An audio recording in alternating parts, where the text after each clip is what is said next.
বৃষ্টি পড়লেও চট্টগ্রাম শহরে দেখা যায় যে বিভিন্ন অঞ্চলে নৌকা নিয়ে চলাচল করার মতো অবস্থা। থমথম অবস্থা। আমাদের বাসায় অনেক কি ছোট ছোট বাচ্চা আছে, এতটুকু কোমর পর্যন্ত পানি। পানি আর পানি, পানি ছাড়া কিছু নাই। টানা ভারী বর্ষণে আবারও জলাবদ্ধতায় পড়েছে চট্টগ্রাম নগরী। স্থবির হয়ে পড়েছে মহানগরীর জনজীবন। বিভিন্ন সড়ক জলাবদ্ধতা থাকায় বন্দর নগরী যেন এক দ্বীপপুঞ্জ। ব্যাহত হচ্ছে যান চলাচল, বন্ধ চট্টগ্রাম কক্সবাজার ট্রেন চলাচলও। রতন দাসের ছবিতে নয়ন বড়ুয়া জয় রিপোর্টে বিস্তারিত।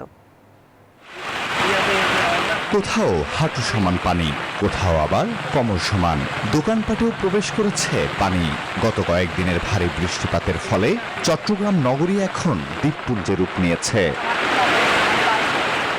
জলজটে ব্যাহত হচ্ছে যান চলাচল।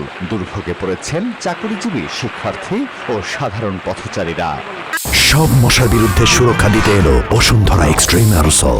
মশার বিরুদ্ধে এক্সট্রিম সুরক্ষা। আধা ঘন্টা বৃষ্টি পড়লেও চট্টগ্রাম শহরে দেখা যায় যে বিভিন্ন অঞ্চলে নৌকা নিয়ে চলাচল করার মতো অবস্থা।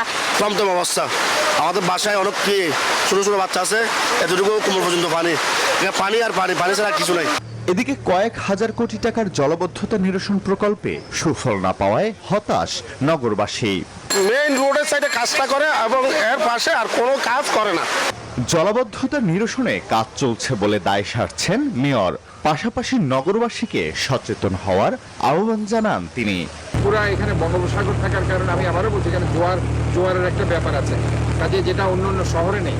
এদিকে পানির নিচে চট্টগ্রাম কক্সবাজার রেলপথ, বন্ধ রয়েছে ট্রেন চলাচল। পরিস্থিতি পরিদর্শন করেছেন রেল প্রতিমন্ত্রী।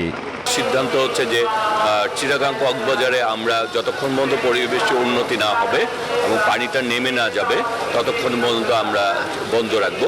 আবহাওয়া অধিদপ্তর বলছে নিম্নচাপের প্রভাবে শুরু হওয়া এ বৃষ্টি চলবে আরো কয়েকদিন। Desk report, news 24।